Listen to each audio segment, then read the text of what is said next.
welcome. This class is called Run Effective Meetings with Microsoft Teams. My name is Sarah. I'm a training specialist here at Microsoft on the Teams Customer Experience Group. Let's get started. After today's session, you'll be able to schedule and manage a Teams meeting experience from end to end. That includes the pre, present, and post processes. And you'll know how to access your meeting and content, and you'll be familiar with options for audio and video devices. So first, let's review the inherent nature of meetings in our day-to-day world. In today's work environment, meetings really are a must-have and can sometimes take up a significant part of our workday. And yet many times they feel unproductive, maybe a poor use of time. Well, successful meetings are not just about the actual meeting time itself. There are things you need to do before and during and after your meeting. And by design, Teams provides a unique and comprehensive approach to meeting management. And we're going to show you how to do all those things in Teams to help you streamline your meeting experience. So Teams supports different types of meetings. I'm sure you've participated in all of these types in one way or another. But first of all, you have these ad hoc meetings. Let's meet now. So you're chatting with someone, but you just want to progress that to a quick call, maybe a audio or video call, and you want some real-time help. It's not just enough to just quickly chat back and forth. Maybe you want to share your screen and get some quick feedback or work on a file together. But then often our meetings are actually scheduled. They're in our calendar, in Outlook and in Teams, and we need to follow up on those meetings. And it could be a one-time meeting like a sales call, a candidate review, or it could be a recurring meeting that's happening all the time, or maybe for the next 3 weeks, we've got a series of meetings. And then, of course, a lot of times we are part of a larger project. This project's life cycle has many meetings that are designed to help it get launched, right? And you might be a project manager, you might be the sponsor, you might be a SME coming in for a particular part or stage, and having access to the history of that information could be really helpful for you as you're wanting to see where that project lives now, where it has been, where it's heading. And then, of course, we're part of work groups like departments or lines of business. And often we are meeting to be in alignment with that group. There could be onboarding information or compliance information, or we're just getting the updates for that week. We're syncing up, we're getting milestone announcements or kudos, that kind of fun stuff. Well, we know that the meeting itself is more than just when we're actually at the meeting. There's tasks that we have to do before the meeting begins and afterwards. So before the meeting begins, maybe you want to send people an agenda to let them know what they're going to be covering. Maybe you're actually sending them some of the files you're going to be working on or the presentation. Or I think about meetings that are a little bit longer and we send folks a menu. Hey, what would you like us to order for lunch? That kind of thing. And you might even have a few action items for them to come in prepared before the meeting begins. So they're all on the same page, they're all in context. Of course, while the meeting is happening, there's things to do. We are taking notes, we're presenting, we're sharing our screens, we're collaborating on files. We are maybe recording the entire experience, capturing action items, updating files, that kind of stuff.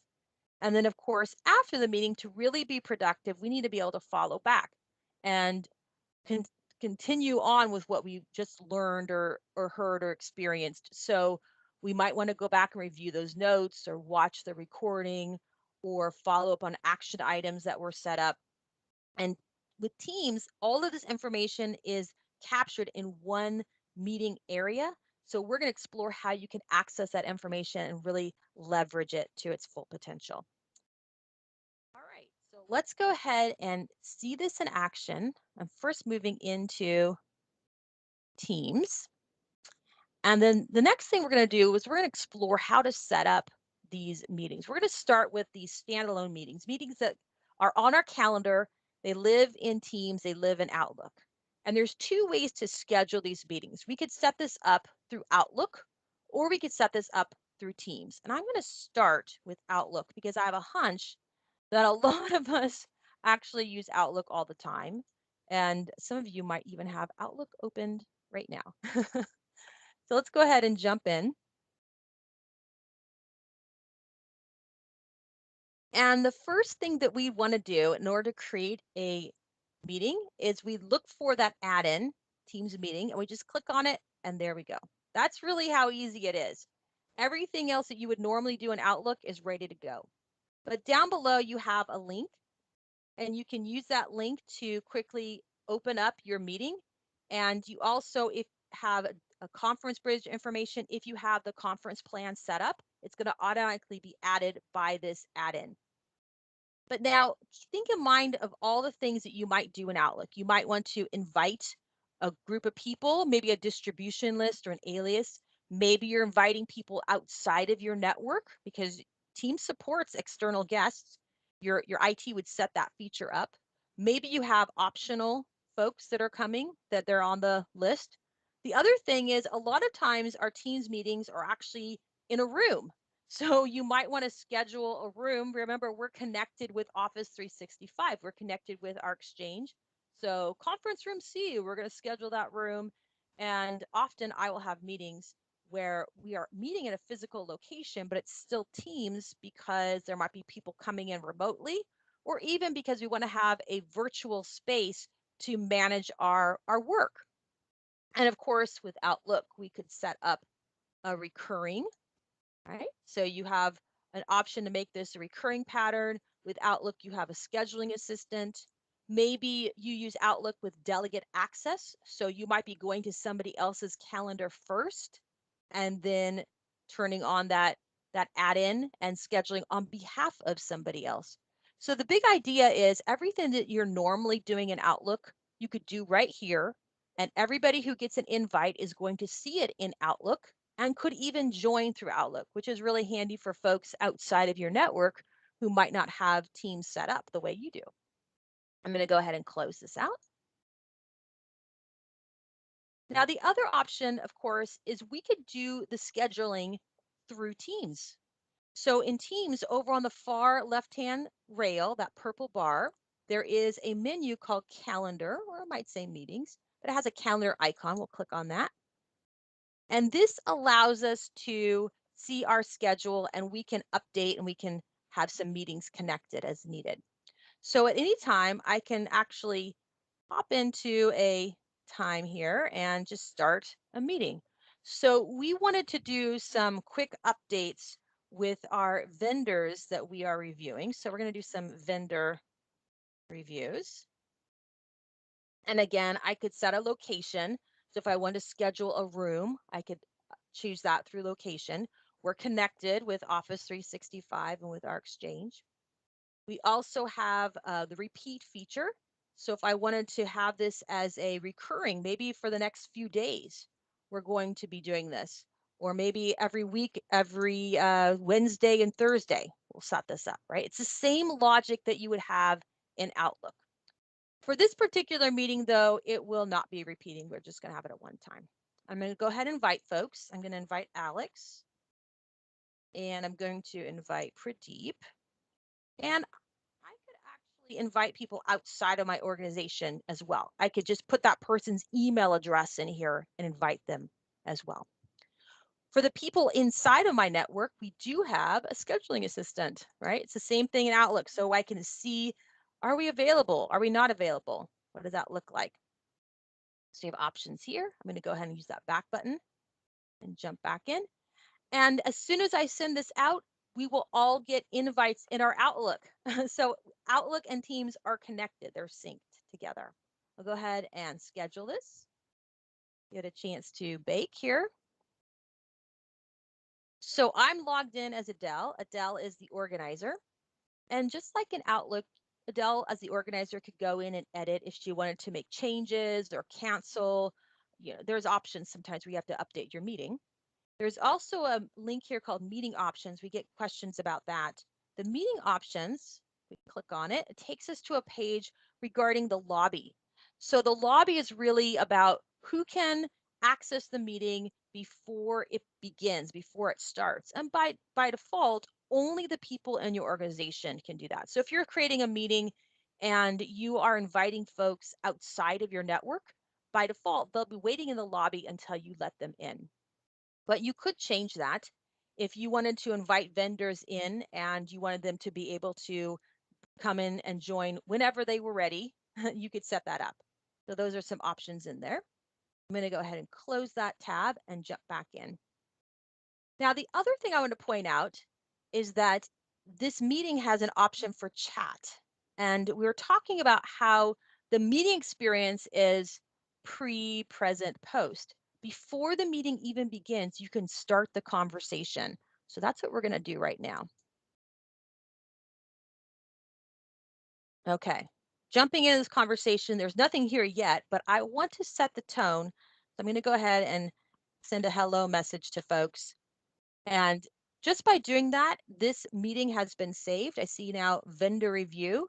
And now Pradeep and Alex, they have access to this and they can access it through Teams if they want to. I'm going to go ahead and share with them an agenda. I'm going to attach this file. I happen to have one in my OneDrive. Here we go. Now, I like doing this through Teams rather than sending it as an Outlook attachment because, for one thing, it's already part of the meeting. So people can access it while they're in the meeting. They're not having to look through their Outlook and go, where did I put that file? I don't know which one it is. But also because now I have a shared version of this file in Office 365, and we can come back here to files. And if if I'm making changes, I'm updating the agenda, they're going to see the most current version as well. So I like that piece about it too. I'm also going to just do a quick at mention. I want to at mention Alex. Alex is going to help me review our policies. So he might have some insights about what vendors we can choose based on certain policies that we might have. So I'll send that information. And then just for fun, I'm just going to put a graphic in there so you'll be able to see. That looks fun to me. So you'll be able to see what it looks like when we actually join the conversation. Now, this particular event, it might take us a few days to conduct, right? We're getting it started, we're going and actually meeting, and then we might want to go back and review, especially if we were meeting a couple times. So with keeping in mind that these meeting histories, you can pin them to your conversation. So for example, here's vendor review and the ellipses. You can just click on that and we can pin. So now I have it as easy access. I can jump to it whenever I need it. When I'm finished with this particular project, I can easily right click or use the ellipses and unpin the item so that now it'll just fall away as it becomes less relevant and other meetings take precedent in here as well. So that's the big idea. And what it means is that we can start that meeting conversation going, and then it comes to the next step. Let's join the conversation. So we could join the conversation through Outlook. We could join the conversation through Teams. Or what if you happen to be in the chat? Maybe you're reviewing the meeting notes or you're reviewing some of the comments before the meeting begins. There's also a place where you could join right now. So we'll just jump in. We'll go ahead and join. All right, and I'm signed in as Adele. So Adele's gonna jump in on my behalf. And I wanna show you that there's some really nice, clean features down here at the bottom, right? So one of the options, of course, is that we can show our webcam or our mic. We can turn those on and off and manage that presentation. We could also share our screen. So if you wanted to share your desktop with folks, and then anything that's on it, people will see. Of course, you could also share files. So you can see some PowerPoint presentations. They have some apps like Whiteboard or Freehand by Envision. So depending on how your network has been configured, these will be some options that you could access as well. And I'm going to mention a little quick note. For those of you in Skype for Business, we were taught that we should always upload our PowerPoint presentation and share it that way as an uploaded file. But actually in Teams, it's a little bit different. It's recommended that if you want to share a PowerPoint presentation, you actually share your screen and then present the PowerPoint presentation onto that screen. And that is handy because you may be wanting to do some recordings. Go ahead and close this tray here. And there's some more options. What if you want to start a recording? It's going to record everything that is being shared on the screen. Now, I'll give it a moment here. And actually, we're going to see a message that pops up and tells you, hey, you're being recorded. So there's a privacy statement. Everybody sees this, they'll know. And then down below, I see the red circle that lets me know there's a recording going on. Who can start the recording? Well, you do have to be a member of the network. So a guest would not be able to start the recording. And your IT has to give you permission to use Microsoft Stream. Microsoft Stream is part of Office 365. And when we make these recordings, they automatically get loaded up to the cloud, courtesy of Microsoft Stream. And that means that everybody who is attending the meeting can have access to watch that recording when they need it. Okay, so this recording's moving. Let's add a few extra features. I'm going to point out the meeting notes. So built into Teams meetings, we have a wiki-based meeting notes tool, and you can actually start this and be collaborative. So anybody in the group can actually stay connected. I'm going to go ahead and put in some quick review as one of our topics. And I'm going to make a note for Pradeep. Pradeep will present. So he might have some notes about the different vendors and he'll present for us. Okay. Now back on this toolbar, we have some other features. We have a chat. So I can open up the chat. And this is our conversation that we had earlier, right? So we saw this conversation. We have files that we shared, any at mentions we might have had. There's our graphic. That girl looks pretty sad right now. I can tell there's a meeting that's being recorded. And then we have access to our wiki notes as well. So they're all connected in here. Now I'm going to go back to our toolbar and look at our participants. So right now I can see who's been invited and I can see that not everybody's here. And what I'm going to do is I'm actually going to bring Alex in. So let me show you what's happening. So in real life, I'm not Adele. In real life, I'm Sarah. And I'm presenting through Teams. I'm presenting my presentation, my screen. I've got a PowerPoint presentation back here. I've got some files, some folders opened, or I should say some browsers opened. And I'm going to go ahead and come into Alex's screen. Here's his vendor review. And he's going to join as well. And it might take a moment just because we're over the internet, but let's see what happens when Alex joins. So there they are. Oh, he's being recorded. And Adele can see that Alex has joined. We do have the option of removing people if we needed to, or even muting folks if they come in and they don't realize that their mic is on. If you have a lot of people in a meeting, you will even have an option to mute all, which is really handy as well. So here's Alex. Alex is going to open up the chat and see what that looks like.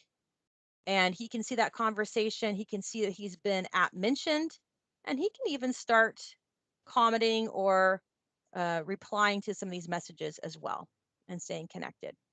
Okay, I'm going to move that out of the way for a second. Bring this back to full screen. So the big idea too is that as you are presenting your presentation or you're collaborating or you're sharing your screen, you can have the chat open on the side. You can also go back into Teams and access other features. So I'm going to click on chat over on the far left-hand side. And this shows me the conversation in full view. I can access the files. So if I wanted to jump in and look at a file that was being worked on, or the meeting notes, right? The other thing that I could do is I could even track back to another conversation. Maybe I'm getting some notes in comms right now and I want to jump in and check that information and review that. and always jump back into the black panel to jump back in and to that conversation. Um, right now, that was all being recorded under Adele's view. If she was sharing her screen, that would have been recorded. But let me just show you something else. When you jump into chat, keep in mind that you can put this onto another window completely. So if you're recording a particular screen, you don't necessarily have to be recording your team's window. That you could be recording whatever happens to be on that screen as well. So great opportunities to share, collaborate, what have you. All right, so we are going to close this meeting. Adele is actually going to stop recording. She doesn't have to stop recording. It will automatically stop when everybody leaves, but it might just be a good best practice so that you don't have any surprises at the end, right? So go ahead and dismiss, and we'll make our way back into Teams. We'll go ahead and hang up, and we are right back inside of Teams. That's the big idea here, which I think is really nice. I can see that the recording is being baked, if you will. It's cooking. And so we have access to this information. Now, while it's cooking, I want to show you some things that are visible at the same time. So I'm going to go to a meeting that occurs on a regular basis. There is a meeting called Executive Presentation Sync, and we meet daily, all the time. So this has a lot of history. This history isn't just one meeting, it's a series, a meeting series. And so we can access our files, and we can access our meeting notes that have occurred over the course of this whole series. We have some different apps. In this case, this was that Freehand by Envision.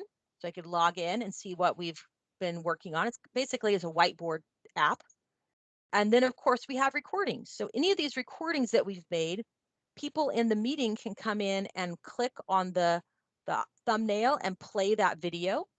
And then if you are the owner of that video, you can actually open up in Microsoft Stream and do some editing. Maybe you want to change who has access and give more people access to it, make some editors, maybe even do a little bit of trim options as well. So the way it works is if you are the meeting organizer, then you would be the owner of that video. And if you are the person who started the video, you could also be the owner of the video. So you could have one or two owners by default, depending on if a different person started the video or not. Let's see, if we go back here to vendor review, looks like it's still baking a little bit, but there you go. You got the idea. Now, we've been exploring that standalone process kind of from end to end, and how you can access it through Outlook or through Teams, and then through chat. It has a history that you can reference as well. The next thing I want to show you is how you might be working with a chat conversation and then might want to on the fly turn that into a scheduled meeting, or just an ad hoc call. Let's just meet right now, right? So I'm going to go to a group chat, and I'm seeing some conversations in here, and I'm noticing that um, Alex let me know that Grady's not around for a while, but he's available anytime if we want to chat. So we've got some different files and projects that we've been working on. So obviously I could chat with him right now, but if I wanted to schedule a meeting when Grady gets back, at the bottom, we've got this calendar icon that looks just like your menu. And what I love about this is that we can schedule this meeting and it's going to automatically invite everybody in the group. So I don't have to invite them manually. It's updating. This is a nice tool. I can also invite other people. So what if I wanted to bring in Megan? She's going to help coordinate with this option. Megan is not being added to our group. She's simply being added to this meeting that I'm going to create as a one-off. So we have some options in here as well. The other scenario is that we might just want to meet now. Hey, I know Grady's not around, but I'm just going to quickly call you. And if anybody's available, they can join the call right now. So at the top of your screen, you'll see some options to video conference, or audio or video. And then also, if you're in a desktop app, you'll have a button here to share your screen as well. So that's another option. If you say, hey, I'm just going to share my screen with you. But I'm going to go ahead and make a call. This is going to call everybody. And if they're available, they can jump in and I'll show you what this looks like. So Adele is calling and we know that Alex is online, told us he was available. So, oh, it sees, let's go ahead and accept that.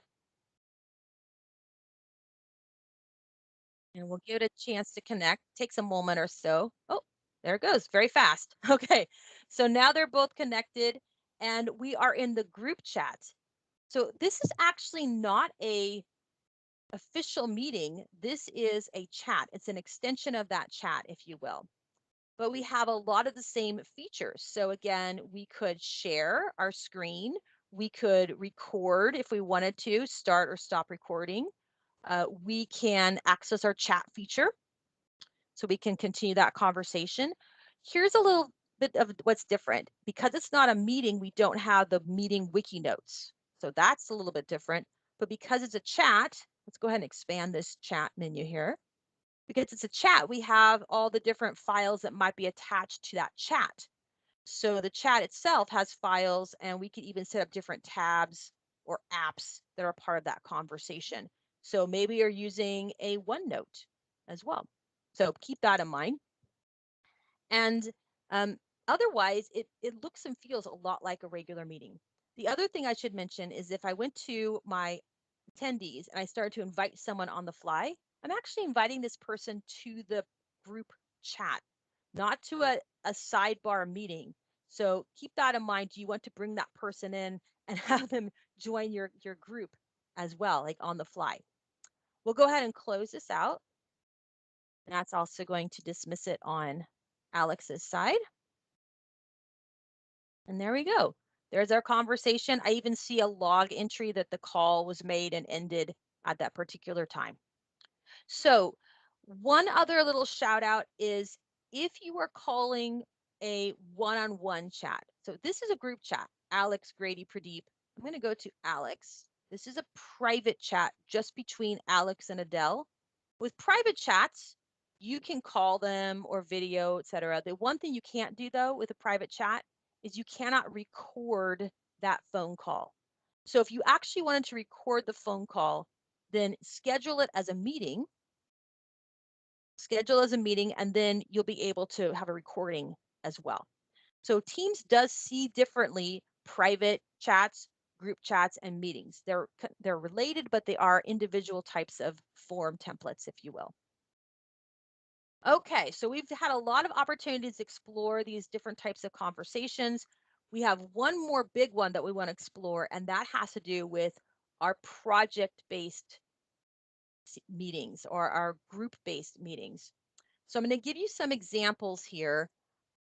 First example has to do with this group called development and testing. So the dev and test, they consist of engineers and coders and business analysts and quality assurance specialists. There's also some trainers and some change managers and some project managers here. And throughout their life cycle, they're testing, they're interviewing clients, they're making updates based on client updates, and then they're testing to make sure that the code works, and then they're creating training to communicate that information, right? So you might be part of this group, you might have one of those roles and you're part of this group here. And the great thing is you have visibility to all of this information. So maybe, I'm a trainer, I might not need to know the quality assurance testing firsthand. I might not be sitting in on those, but it might be helpful for me to be able to review that information as needed, especially over the life cycle. I can start seeing a pattern. Or maybe you're the project manager. It could be helpful for you to be able to get bird's eye view of all this information. So quality assurance testing does a lot of meetings. And as they meet, all their meetings are part of this particular channel, this work stream. So they can share all of their files and their meeting notes can all be stored in one place. They have access to those wiki-based notes all in one place, and we can jump in and look at the meetups, and we can go back to sync, and anybody can access it. Again, we can mention folks as needed. We have options in here. And then as a trainer, maybe I come in and I go ahead and review this information that happened in the past and I want to just review that chat history, I can review the files, the wiki notes. I can watch the recording as needed as well. So I have it all at my fingertips, or maybe I'm even attending it live. So those are some opportunities. And I want to give you another example, another scenario here with our Northwest team. So the Northwest team is based on folks who are part of a location regionally.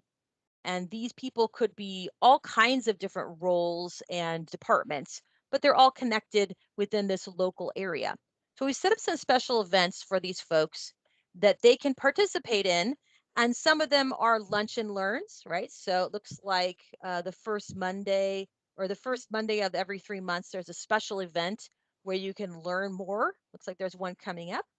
I see some community events. We've got a basketball tournament. We've got some safety preparedness. If I scroll up, there's also a team appreciation lunch. Hey, folks, free lunch in the break room. Join us, that kind of thing. And so the idea is that we can set these up and people can put them on their calendar if they want to join, or they can simply have access to that information after the fact. If there's any particular decks or files that might have been shared, they can get into that information through this streamed this channel. So the next step is, how do we set these up? So the first thing is we have to go to Teams. We're going to go to our Teams calendar. That means we cannot use Outlook to schedule these. We have to use Teams to schedule these. But I'm going to go ahead and schedule a event tomorrow. We've had our vendor review. I want to go back and recap with my Northwest team and kind of give us some ideas of what we had of results. So I'm going to go ahead and start a new item. I'll put in a note here, vendor recap. Okay. And again, I could set up a location, I could have it repeating, all those great things. But here's the big idea. At the top right-hand corner, select a channel to meet in, and we're going to choose, let me try this again. We're going to choose our particular team and channel. Going to team sync here. And the nice thing too is that if you have a lot of teams like I did, you actually can even just start typing in the name of your team sync, and it will help you find it that way as well. But now we have a channel-based meeting. It's going to live with that particular team channel. It's not going to show up on people's Outlook by default. It's going to show up on Adele's because she's the organizer. I really want Alex there too because he helped in that original meeting. So I'm going to make sure it's on his calendar. I'm going to invite him. But by default, no one else is getting invited. So the next step is, how do we let people know that we've got this meeting set up so they can invite themselves if they want to? I'm going to go ahead and schedule this. Give it a chance to cook here. And there we go. I see our vendor recap. There's the meeting. Now, Alex is invited. I'm invited. In fact, if I click on this banner, I can get the details, see the information about that. I want to alert people to let them know that we've got this recap. So I'm going to reply and say, what's the name of our channel? It's called Team Sync. At Team Sync.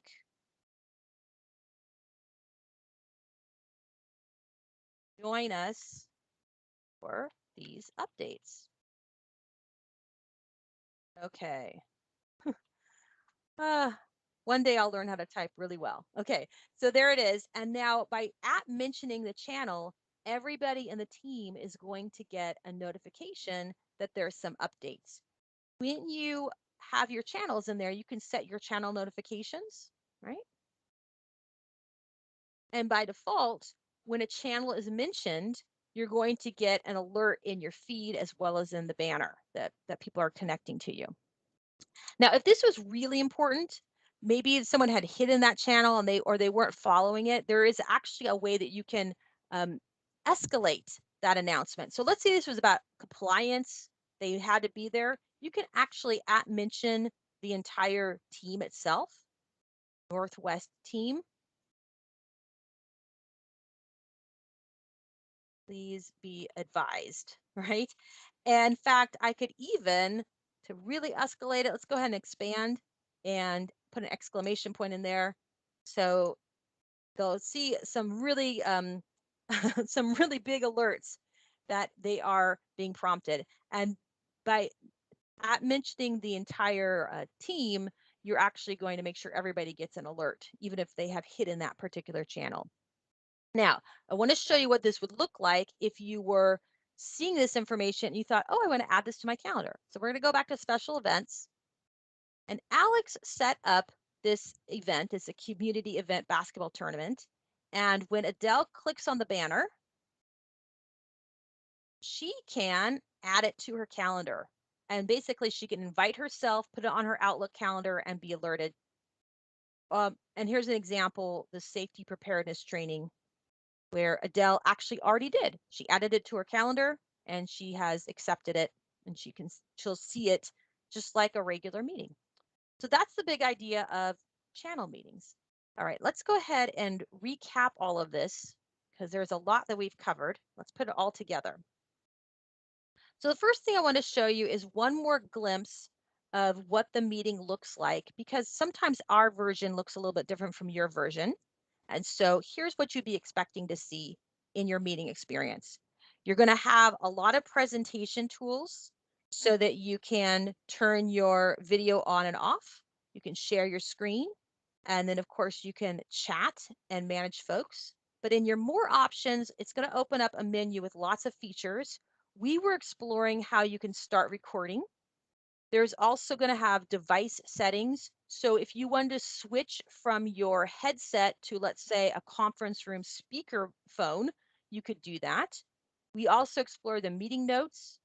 Meeting details would be something like, oh, what was that log or the link that connects us? What was the phone number, right? So sometimes they forget, they lost their email. Like, I can't find my email to connect. Can you share that with me? So you can give them the invite info.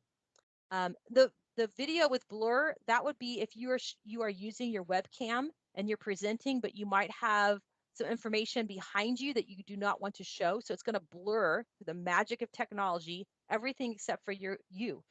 So you will be visible and the other parts will be blurred.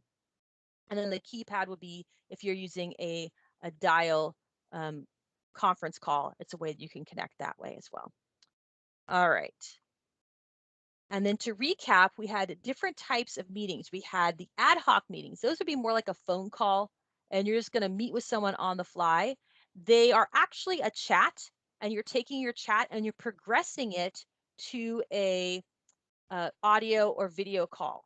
One thing to keep in mind is that a one-on-one chat cannot be recorded.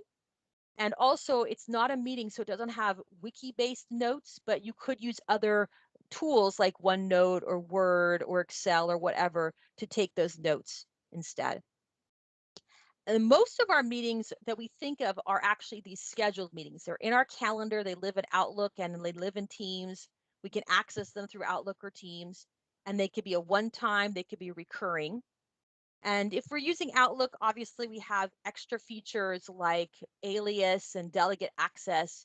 So those are some nice elements for scheduling through Outlook and then just jumping in Teams when we're ready. And then, of course, the meetings can be a channel-based meetings. These have to be scheduled through Teams. We cannot schedule them through Outlook, but we can invite folks manually, or we can point people or alert them so they can add themselves. And this will be stored with the channel, so it gives visibility to everybody if they want to either attend or be able to access the information after the fact. All right, so because channel meetings is kind of a new idea, let's just take one more glance at standalone versus channel meetings. What is that again? So I would say that a standalone meeting is really our default, but they're great for these one-off topics. You're using Outlook features, so you might want to schedule on behalf of somebody. Maybe you're doing a sidebar meeting. So you are maybe doing a, a meeting that's not for the entire group, or you're inviting people outside of the group, or maybe some folks that are external that are not part of your particular group or channel that you want to have connecting. But a channel-based meeting would be really handy if you want to have something that's connected with an ongoing project or initiative, and you want to document that life cycle. so that people can jump in at different stages and see the end-to-end process. It's a great way to have one source of truth, and you have visibility, you have transparency, you're reducing those hallway conversations, if you will.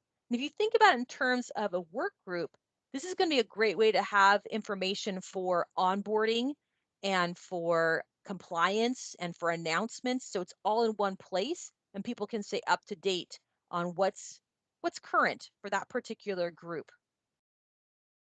Now, the last thing we want to check out is devices. We know that we can use a headset or we could use a conference room speaker mic, and there's a lot of different devices, and sometimes you're thinking about, okay, where is this meeting being conducted? Is it at my home? Is it in a conference room? Do we have closed doors, or is this an open office space environment? So that might determine how we're going to connect. Who else is going to be joining us? Things like the quality of your devices as well might make it an issue. Is it compatible with Teams? So there's different things that we might be testing, and ideally we'd be testing this before we had a really big conference or a really big meeting. But a couple things to point out. First of all, you can go online and you can look for devices that have been tested by different partners to make sure that they are compatible with a Teams environment. And so this website, aka.ms/Teams devices, is a great way for you to find out what devices are compatible with Teams, what's working. So in case you're thinking about updating. And the other thing I wanted to point out is that when you're in your desktop version of Teams, you can actually go to your settings and you can test your devices. So your profile badge is that top right-hand corner. It's your picture of you. And in your devices, you can test your audio devices, your camera, etc., to make sure that it's working the way you would expect it would work. Nice little tip and trick there for you too. And of course, you can connect with many different devices and platforms into Teams. So the most robust is going to be a desktop, which is supported through Windows and Mac. And it's the similar interface. So it doesn't matter if you're Windows or Mac, you're going to have a similar experience either way. Under the hood, the code of Teams is the same, which is really nice. And then, of course, you could jump in through a mobile device. It's very robust. So that means that through your smartphone or through your tablet, you can you can attend a meeting, you can share apps, you can chat with folks. And then what if you're inviting folks externally, or you're remote, you're at home, and you don't have the opportunity to download software onto your system? Even though it's free, you might not be able to do that. But it doesn't matter because you can access through a browser. So anywhere you have internet connection, you can join this Teams meetings. That's the big idea. All right. So where do you go from here, right? What's next? Well, we covered a lot of ideas about how you can leverage Teams for that entire end-to-end experience. And that in itself is going to help you become more productive and more efficient, having all of it in one space, being able to access that information. We would love for you to go in and start setting up some meetings and start accessing your content as well as exploring some of those video devices. We're also going to point out some great links for you to consider. So for example, we have live online training at aka.ms Teams Live Training. And we also have self-guided articles. So support.office is going to have uh, quick resources where you can walk through at your own pace, including options specifically geared for Teams and Teams meetings as well. More training that you can access through aka.ms/Teams training. And then, of course, we talked about those Teams devices. So if you want to go and review some other devices that would be compatible with a Teams environment. Well, I want to thank you again for attending. Have a great day, and we look forward to exploring more with Microsoft Teams with you.